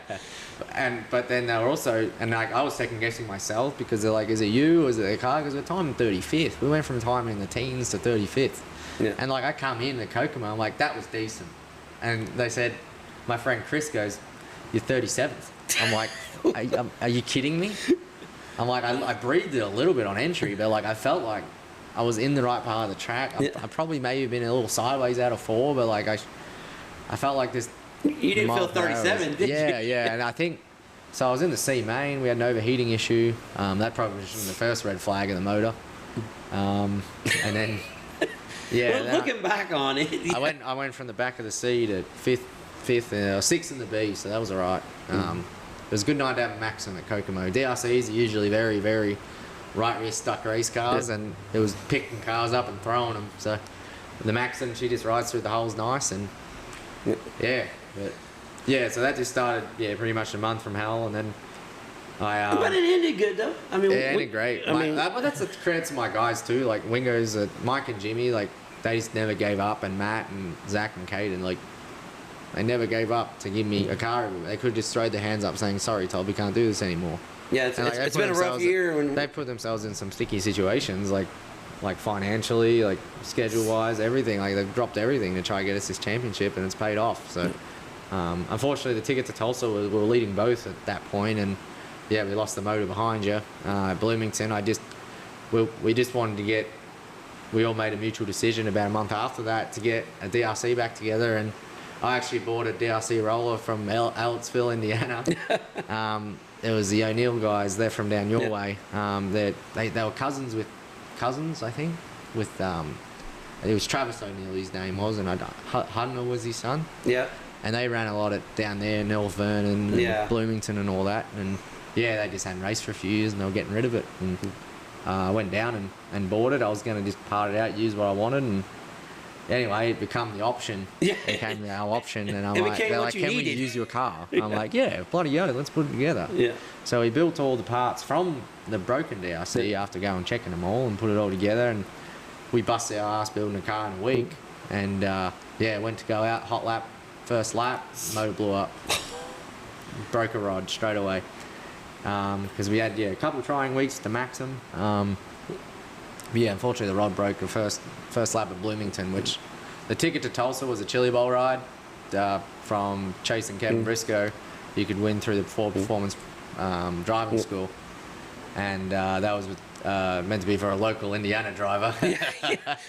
not somebody 10,000 miles away. Yeah, literally. But they kept saying that at Paragon all year. It was hilarious. They had the news come once or twice and all this stuff. I'm like, we just want to showcase our local drivers. I'm like, guys, come on. They're like, oh, the guys who support us every week. I'm like, yeah, that's probably a bit better. Yeah, I'm local. I'm here every Saturday. So. Literally, that's what they meant. But I just found it funny. Yeah. But so that sort of killed our ticket to Tulsa. We blew a motor up leading the points championship, and credit to Jordan Kinzer and the Tate guys. They pretty much just put every race together. So we were still in the hunt for the Paragon Track Championship, and we used that motor over there you can see, and there's another motor that now Michael Clark has who runs Paragon every week, and then this motor that's in the car now. So I think I used 4 motors in 5 weeks.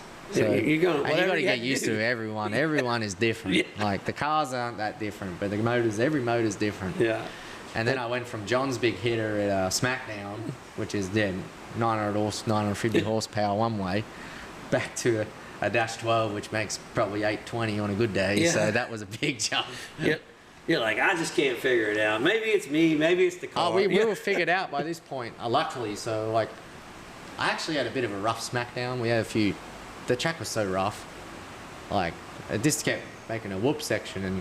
And John gets the most out of his parts. He's a bit of a minimalist when it comes to parts. So, we had probably an old torsion bar on the right rear. And the torsion bars have a lifespan. And she got the bounces every few times and the shock couldn't keep up. These tyres we run with these Hoosiers, I'm not a big fan of them. I don't even care about saying that. You're an American Racer guy? I am an American Racer guy. I won my first race here at American Racer. And I was even running an American Racer at Montpellier and everything because they let it. Anywhere I let it, I'll be on an American Racer. But I've really figured the Hoosier out, which I've really enjoyed that challenge. Because you got to run what everyone else is running, right? Yeah. And it's a Hoosier state, so. Well, I mean, that's... I know Trey Osborne does some American Racer stuff too. Yeah. He's been he was bouncing some 90s off me at one point, and then he just got over it and started buying tyres from Bernie for $30. Yeah.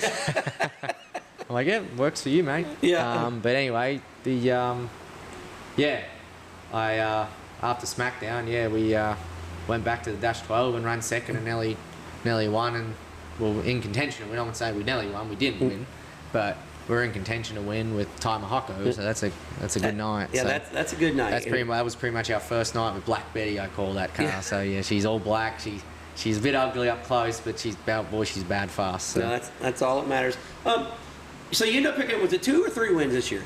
I've got 2 wins this year. Yep. Yeah, 2 wins. I got a question. What is with the shoey? The shoey? It's an Australian thing. Oh, I know it is, but like... I'll be honest with you, I'm just continuing the training because McFadden didn't run it full time, and I told him and he loved it. So. Well, I was going to say, a guy that can't take a needle in the arm can drink a beer out of It's not that bad. Everyone says it's bad. It's not that bad. I don't like beer. This is what's funny. I do the shoey, but I don't even drink unless I win. Yeah. So. That's funny. But yeah, it was funny. We didn't expect to like get a little bit of a presentation at the track championship final. Yeah. And so they didn't have a beer for me. So I ran up in the crowd and got one. Yeah. I still have the can in my motorhome, so I'm going to keep that and to the track championship Miller Lite. So it wasn't bad. Like I got to focus on not spilling it, so I didn't spill it. So that was the main thing. But yeah, we actually had a Truly the first win, I think a Truly the second, and a Miller Lite for the track championship. So not too bad. So that's a pretty good year. Well, I appreciate you coming on, and I always ask everybody, and this is gonna be really tough for you before we get off. Who helps you get up and down the road, sponsor wise? But you got 3 cars, so I'm sure you're gonna be able to rattle this off, no problem. Yeah, there's a lot, and I should go back a step a little bit too. I wouldn't be here if it wasn't for the Wingo family, the Sturgeon family, Thomas family, and the Damings as well. So I was running the 5T a lot. That year I was really trying to make it. That was a tough one. So that was 12 races I think I did in 6 months in 6 different race cars. Yeah. So there was a few others in there that helped me out. Like, I just want, that's a big thing. Like, it doesn't happen by itself with me because I don't have the funding.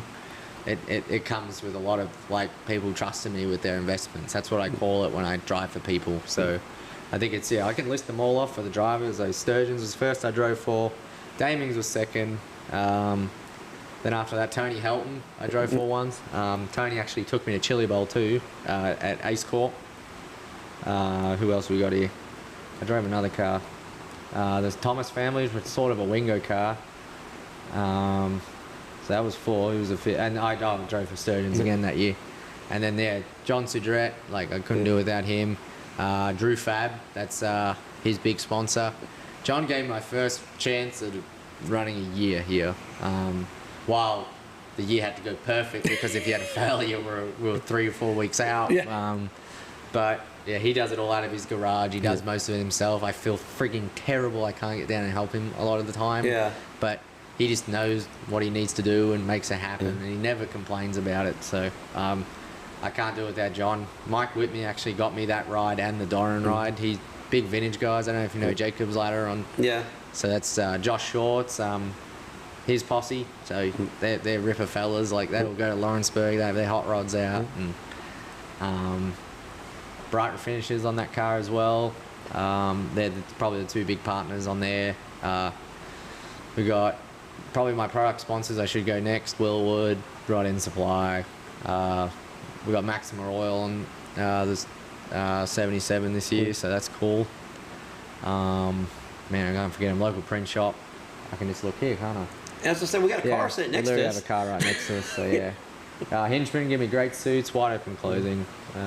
Ares Sport Vision. So I said I had a big crash at Bloomington, and what actually happened was, it's on my YouTube if you want to find it. Look for the Mario Kart themed thumbnail. I got turtle shelled. So a wheel broke off a flipping car, and it's like someone tossed it under my car. I thought I missed it, and I missed the car. I seen the car, I'm like, oh shit, that's big. And then this wheel just flew off at me. I'm like, oh no, and I just closed my eyes. And what it did was, my left eye was going bad already, but it completely screwed it up. And Ares Sport Vision helped me I race with contacts now, and what they do is reaction training and all that, so that tries to just keep me sharp. But what made me, I kept freaking hitting infield tires and hitting other cars, and I'm like, what am I doing? People probably still think I'm a freaking squirrel, but yeah, back then I was really bad. Man. Yeah, back then I was really bad, but can't thank them enough for doing that. CSI Shocks, they've formed a good little triangle with Jake Swanson Shock Sound Technology, myself. I actually build my own shocks at Jake's with CSI's. He's just been great to work with. Always lets me do so what I feel needs for my car, and he just tailor makes it to what you want. So and we had Easy Print, but it's not around anymore. So Danny Mason, he helped me out a lot financially this year with some parts and little bits and pieces. My mum and dad, they've helped put pistons in this motor we're running. And then, yeah, MBL Transport for the Wingo guys. Can't thank Matt enough. He gets us up and down the road, make sure, comes and crews every race, make sure the car's clean, gets all the fuel, but lets us use his truck, does everything he needs to get us up and down the road to compete at the level we do. Mike Thomas for lending us this trailer that we're using. We actually don't have a trailer, it's over there and it's getting finished, so we've used a midget trailer all year. Yeah, that's pretty much, and yeah, Wingo Performance Development as well, Sanders Wheels, Wingo Performance Development's the Wingo Brothers rental car, which is this red car right behind me. And yeah, we're rambling through this, but there's stories to everything, so. Well, what's really interesting to me is, when we started, you said, I always find a way. Yeah. I always find a way. And when you start talking about your season, it's pretty astonishing that you won a championship with as much trouble as you had. Yep. But you always find a way. So grit and determination, especially in the sprint car racing world, a lot of guys claim to have it, and a lot of guys do have it, because there's stories like this all over the country. I'm gonna make it, but you're making it from a whole other country. Yeah. So you up and moved. Come over here with no family and just figuring it out. Yeah, and it's not like I can just move here and find, I'm going to go work at bloody up the road. I can't just do that. That's just not how the visa works. Yeah. There's so many hurdles, and I have to go home in 2 months to walk in, renew it, say, oh yeah, here you go, here's your stamp, and walk out and fly back to America. So. Like shit like that. It's a pain in the ass. But I'm lucky enough, I'm in the opportunity, and I made my own opportunities. I say that like I'm lucky too, but like as you said, the grit and determination, you wouldn't be here. I literally got my college degree in mechanical engineering, so I had the freedom to come here. Yeah, that's it. I love engineering too, like that's my passion, but like I wanted the freedom to race. Yeah. Yeah. So I just wanted the freedom to come here and work and like be worldly. Yeah. But yeah, I don't know. Mike and Jimmy, I should just thank personally as well. And Zach, like that's the Wingo brothers. They should have probably fired me a couple times last year, and they kept me in their car. So it's paid off for them. They've seen something I didn't see in myself. I'm the hardest on myself, and that's just, yeah. I'm a little bit at that point at the moment. Like I won the championships and stuff, but it's just the ceiling gets higher and higher, and I just feel like I want to be with the USAC guys, and I sort of look a little out of place with the USAC guys still, but. Yeah, and then Doran Racing, can't thank obviously Kevin and Dave, like Doran, they've trusted me in some representing them in the sprint car realm. That's sort of the sprint cars, it's a little bit of a fun thing for them at the moment, but that might lead to bigger things. Like it's all brand new car, that thing, it's nice. So it's definitely the first brand new car I've ever driven. And Ken as well at Wedgwood, he's the one who gave me the opportunity, so he's a big deal in Darren Racing, and yeah, that's pretty much it for them. And yeah, thank you again for yourself for letting me get on. But yeah, well, we're gonna they can follow along. All dirt roads lead to Indiana. It's Todd Hopkins. Oh, I knew I was gonna screw it up. Todd Hobson. Yeah. YouTube, Todd Hobson's Racing YouTube channel. Do you want to know the meaning behind the all dirt tracks lead to Indiana? Yes. So the meaning, it's actually a mission statement. So for me to remind myself all the time, every racetrack I go to, like in Australia, whether it was back then it was Australia, whether I go race, watch, or just watch on TV, anything like that, I'd have to learn something from it to apply to this dream. So that's the reason behind it. So now it's actually, everyone says, why don't you change it? You're in Indiana. Why don't you put something else? I'm like, I'm still learning every day. Yeah, no, that's the goal. That's the end all be all. Because you've reached the goal doesn't mean you change the moniker. Yeah, literally, I haven't reached the goal. I've reached the location. Yeah, well, so, I like that. Yeah.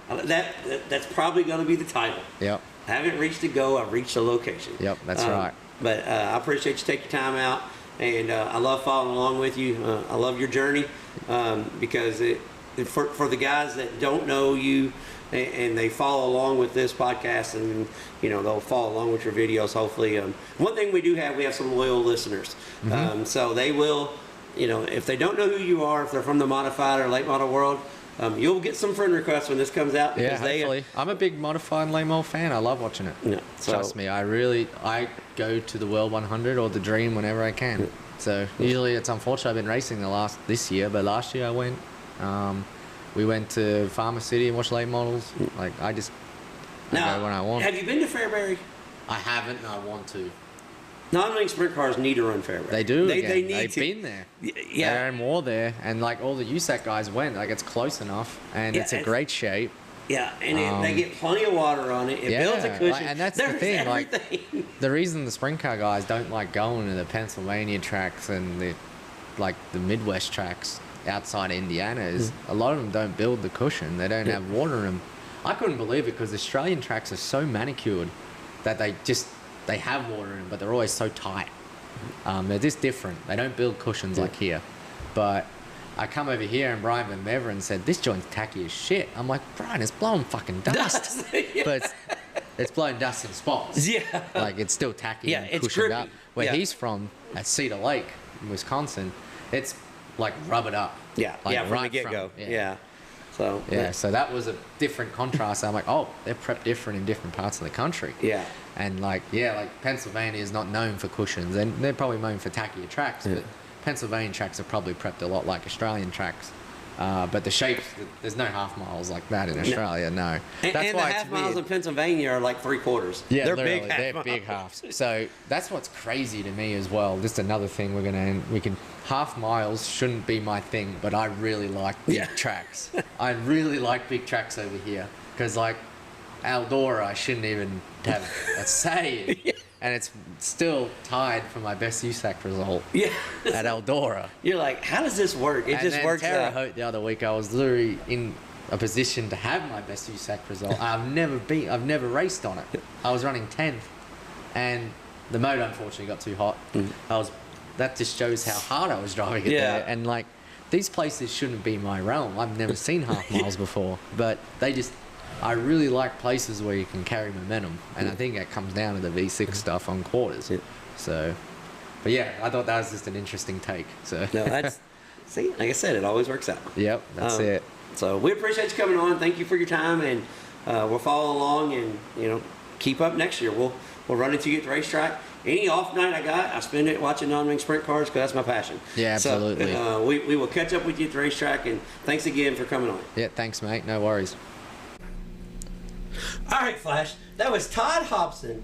I screw his name up every time. I only screwed it up like 5 times when I was talking to him. Yeah. But out of Clyde, Victoria, Australia, fascinating story about how he come to the United States for the first time, as he said, as a tourist. Yeah. He came over as a tourist and decided a dream of sprint car racing in the United States. He was it was one of those things where he was so determined, and he had so many not really setbacks, but every time an opportunity opened, like then COVID happened. Yeah. And his whole country was on shutdown for 2.5 years. They couldn't do anything. Yeah. They couldn't leave. They couldn't do anything. So it's just a funny, fascinating story when he talks about sleeping in the race shops when he got over here, and he said. His mom called and asked how things was going, and he said, "It's going good. I got a place on the river where I'm staying." Yeah. And she's like, "Oh, really?" And he said, "Yeah. I was sleeping in the race shop when it rained. The water ran through the door, so I didn't get my couch wet." Yeah. But he didn't tell her that. Yeah. He told her he had a place on the river. So, but yeah, super cool guy, funny as hell, man. Yeah. And one of the things that he said that I just laughed so hard. He goes, "Man, he's talking about winning his championship last year, and he goes, "Man, they should have probably fired me 3 times this season, but they didn't, But yeah, he's a cool dude. I was hoping he had a better run last night. Knowing his episode was coming out this week. I was hoping that we could use some of our magic for him, but it wasn't meant to be last night. But he does if you want to follow along, he's got it's Todd Hobson Racing on YouTube. And everybody who's seen Hunt the Front or Chase Holland kind of does the same thing. He follows along and lets people know how the race season is going, what they're working on, what they're doing. Yeah. He's one of those guys. He's only been over here for 4 years, but in 4 years he's got to do some pretty cool shit. He's ran the Chili Bowl. He's raced at the Indianapolis Motor Speedway. Yeah. He ran all Sprint Week. He's won a track championship. So yeah, it's pretty cool. Yeah, he's taken he's got to do some stuff that people that spend their whole career trying to do. And he's grateful for that. But I also like what he said. He hasn't reached where he wants to be yet. He wants to be with the USAC guys, and that's his plan. So yeah. Hats off to him. Hopefully it works out because he is a cool cat. Yeah. So, this week's upcoming events. We're going to start off with our racetrack spotlight.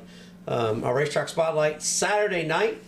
The Southern Thunder Super Late Models will be at Clarksville Speedway in Clarksville, Tennessee for $10,000 to win.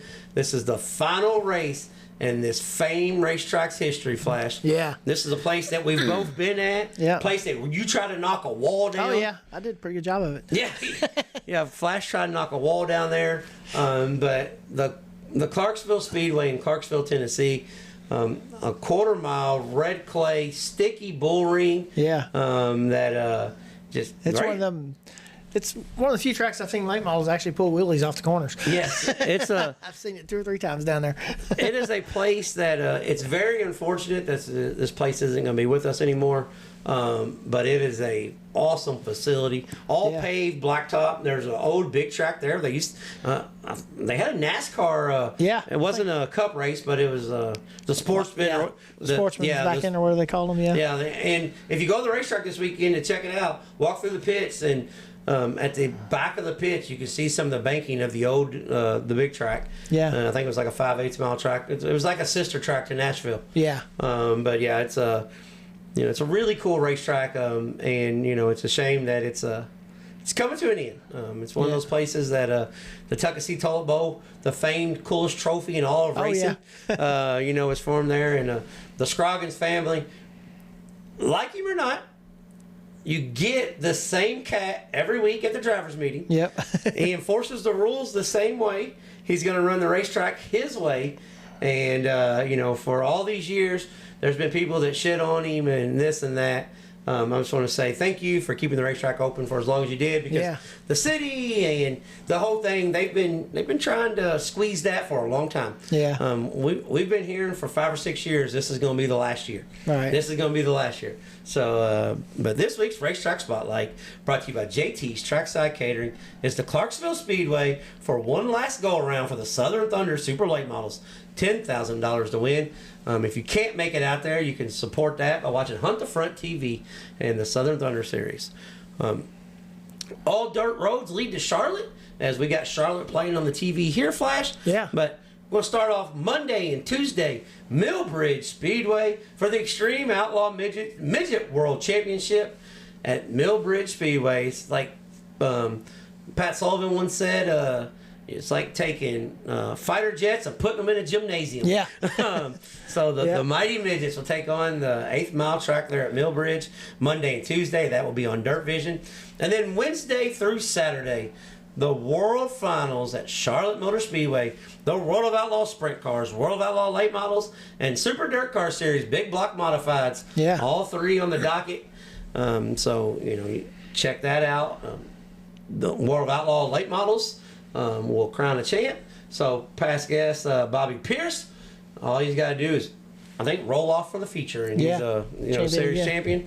And same way with David Grabble for the World of Outlaw Sprint Cars. So, champions will be crowned in all three divisions there. So, if you can't make it down to Charlotte, you can catch that on Dirt Vision. And the Power Eye 410 National Sprint Cars League, their season concludes as well at the Texas Dirt Track, at Texas Motor Speedway.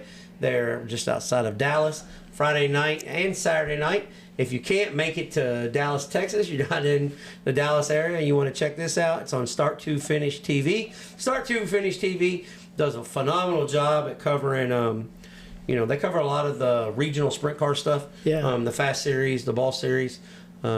And we got a guy going to jail at East Alabama right now. Yeah, I don't know what kind of fight went on the front stretch because they go red. Yeah. But old boy has got cuffed and stuffed by the sheriff and made it on Flow Racing. They might just be taking him out the gate. I've been there. Yeah, I don't know. That dude looks. That cop's got him in the. Yeah, he's got him in the strong arm hole. Yeah, he's about to hip check his. Two of them. Yeah. I think that's who they were fighting each other. Yeah, they must have been. Yeah, so, I'd say so. Yeah. East Alabama. That might have been a good fight. Those boys are big. They're pretty good size. Well, the one in the back didn't fare too well. No, he's got a lot of dirt on the back of his shirt. Yeah. So he probably took an ass He looks whooping. more like me. Yeah. That dragging flash out there. Yeah. So as we got sidetracked, because of the shenanigans going on in the limited late model feature. It's East Alabama. Yeah. Yeah, it happens down south. So I'll tell you one thing. What's that? The old boy that won the fight, the cop, is like, hey, I'm going to put you right here. Oh, no, he's fighting him. Yeah. Oh, he just, made it live on Flow. Just knocked his teeth out on the golf cart. Yeah. Oh, my God. Well, see, you might want to just shut up, dude. Yeah. Say, dude, you want to fight? Just get in the golf cart. Yeah. The other cat, they drug him across the racetrack. This dude, I'm just going to say he's been drinking all day. Yeah, Flash. I think that might have been a problem. Yeah. And what do they call that down there? That hooch? Yeah. He was drinking that hooch? Yeah. Yeah, so, now, I'm going to set the mood for everybody. East Alabama is straight ahead on TV. We got two old boys going to jail. Now, to the left at the Charlotte, we've got a mini stalker that has no body panels left where he barrel rolled, and we go red. They're towing him off. Yeah. So that's what's going on in front of us right now. Yeah. All right, back to this weekend's events. All right, Thursday, Friday, and Saturday, the Fall Frost at I-55 Raceway, A mods, B mods, factory stocks, and $5,000 to win Super Late Models Saturday night. And the USAC CRA Sprint Cars will be at Paris Auto Speedway for their final event as they crown a champion. I seen a post too today, or it might have been last night when I was waiting on the record to get there. Some girl was talking. There was a girl in there. She was mentioning. She said, "Man," she goes, "I hated the, USAC race season's over and all that." So, I think about 3 or 4 of us got on there all at the same time and posted that she could watch sprint cars on Clay per view. Oh yeah, Clay per view. If you guys haven't checked that out, you need to go check it out. I mean, some of them tracks over there are awesome. Yeah, the racing in Australia, it's crazy. It's off the chain. It is crazy. Yeah. So you got narrow tracks. It's just and they race. And not only that, the announcer makes it's more exciting because of his slang. Yeah. Like I'm like, what the hell is he trying to say? I don't know. That's a hell of a slider. Yeah. But yes, check out Clay per view. It's free on YouTube. Yeah. And you can actually pay for it and watch it if you want, but it comes on at like 4 in the morning. Yeah. So you can watch it the next day at lunch for free on YouTube. Yeah. And all the cautions are cut out. But yeah, check out Clay per view. And for that lady, hey, USAC racing is not over. Well, we still got 6 midget races left. Yeah. And they're running it's not the CRA sprint cars, but they're gonna have non-wing sprint cars with them. So it's just give us one more week, and then you're gonna have plenty of midget racing out west. Yeah. The West Coast swing is in full effect. But we appreciate everybody for hanging out with us every week. So help. Spread the word. And like I said, I made a little mention of it earlier, but I'll put it right here at the end of the show. There is some merchandise coming your way very, very soon. Yeah. We're in the final, wrapping up the final details of that. So, you got anything else, Flash? No, I don't think so. I think you about wrapped it up. Yeah. So get out, support racetrack this weekend coming up. If you're gonna have to drive a little bit unless you go to Clarksville. Yeah. Clarksville's only 2.5 hours. It's Clarksville, Tennessee. Yeah, Clarksville, Tennessee. Yeah. Not Indiana. Clarksville, Texas. Just for the guys around here. Yeah. They hear Clarksville, they're gonna be like, were they racing the drone? Yeah. Yeah. I'm like, no, Clarksville, Tennessee. I know we said the toilet bowl. We didn't say nothing about shit. Yeah. So, but Clarksville, Tennessee. All right. Until next time, we'll be training sliders.